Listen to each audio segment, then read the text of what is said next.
Hey, what's good, y'all? It's been a while since I've done this. Well, we're not exactly conducting a toy review today. It's more of an artist spotlight. Before anything else, I would like to apologize if you may hear crazy background noises. I'm doing this in the middle of the day, which I normally don't, and you'll be able to understand why. Crazy neighbors and their kids scream as if they're being slaughtered, and I hate that their parents just can't put them in order. No regard for their neighbors whatsoever. Now that that's out of the way, let's proceed. Grang Samson of Hitsukart, who played a big role in organizing a local toy event called ToyHobbyX, held in Gasanimal of Tiril here in Davao City, was kind enough to commission this video to me. So for that, I thank you a lot. I'm grateful for you. And while I did mention that this is going to be an artist spotlight, I'm already doing a terrible job at that. Granted, I can't find the point in my conversation with Ma'am Kreng where she may have mentioned the names of the people who submitted these customs. What I can do, however, to turn things around is, for the owners of these customs, if you're watching this, please comment below your names.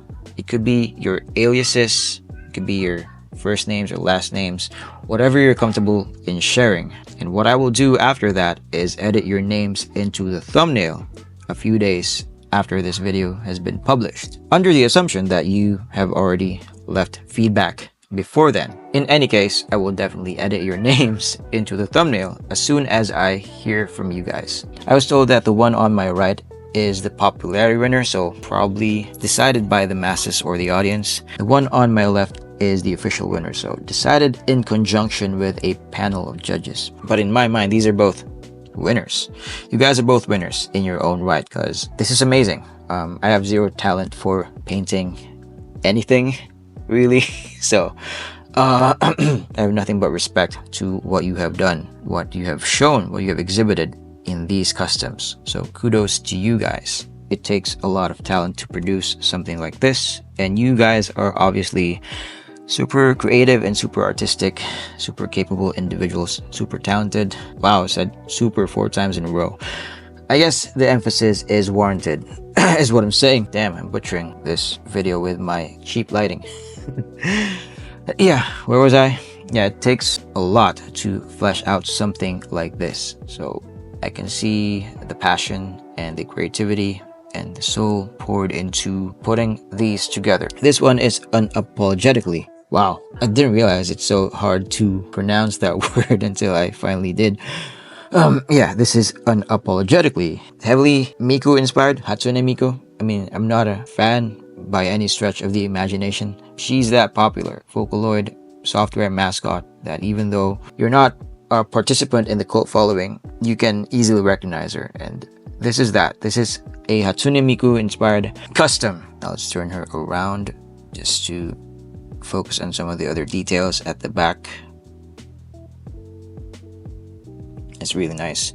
He's got the earmuffs going on, which are iconic to Hatsune Miku, and the anime squinting eyes, some silvers and some blacks, and dominantly turquoise blue, I guess. Yeah, turquoise blue. Teal in some areas, sky blue in some, but generally speaking, it's turquoise blue. He's also got snowflakes everywhere and glitter, and I believe some of that glitter have already transferred on my gloves. I'm wearing gloves because I have sweaty hands, and I don't want to disrespect these well-crafted customs. And he's got the twin tails.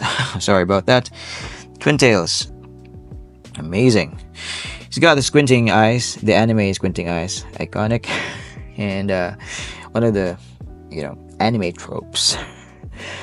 You got the blushing cheeks right there. That is so nice. There's a metallic gray or silver on her upper body. She's got this nice necktie. There's a yellow panel right there. I think that's a name tag, or it could be a pocket of sorts, maybe. She's got this base.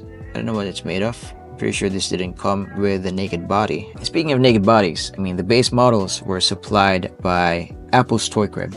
If you're interested, I'm not sure if she's still selling them. If you're interested, you may inquire directly through the link in the description. I'll also leave a link for Hitsukart. I mean, if you're in the local area, if you're in Davao City, if you're a Davaoenyo and you're into toys, you love art toys, if you love pop art, and analog brands producing art toys. If you're into anime figurines and articulated figures, action figures, they are the place to go. And if you're planning to vacation here in Davao City in the foreseeable future, you should definitely pay them a visit if you want to feed your insatiable collector soul. I mean, it's pretty straightforward. It's Hatsune Miku done pretty well. Nothing more to say, really. Great job, artistic individual responsible for producing this custom. There's more stuff going on here on the base. I don't know what these are called. I apologize. These decorative pieces. Now let's move on to the other one.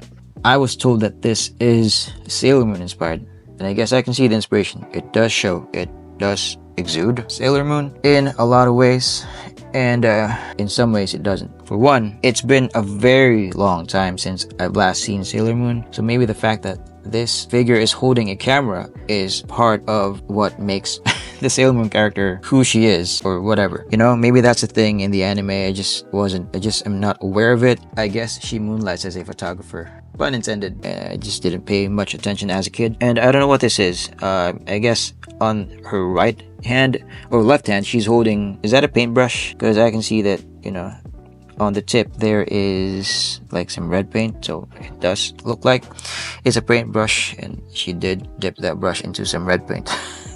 She's obviously standing on the moon, and these are lunar craters. Paint is rubbing off or cracking off the surface. She's bursting with stars. Stars are bursting around her. Starburst. He's got some gap teeth going on. I think that's a cute touch. I can heavily relate to it because I have a lot of gap teeth myself. Her eyes are raised, black dots, blushies on her cheeks, shallow hole on her temples. It kind of plays well into the creative liberties taken to produce this figure, this custom, an inward ear. The inversion complements the overall scheme of things, is what I'm saying. The hair is sculpted really well. Bangs draping over her otherwise blocky forehead, massively blocky forehead. Pigtails. These are soft and rubbery, by the way. Bandana that she's wearing, like a scarf, or maybe that's an actual scarf, but to me it looks like a bandana. She's got flip-flops. Tubular arms and legs have their charm, I guess. And I mean, this is primarily a robot turned into something else, so I can't fault anyone for that. But for what it is, it looks really nice. It looks cute. What I'm saying is it looks funny, but in a very good way. In a way that complements the custom as a whole. I think I've said that already in a different way. The camera as well is soft and rubbery. Painted details look really nice. I mean, the paint where it is applied precisely with great precision. So good job. I think good job doesn't cut it.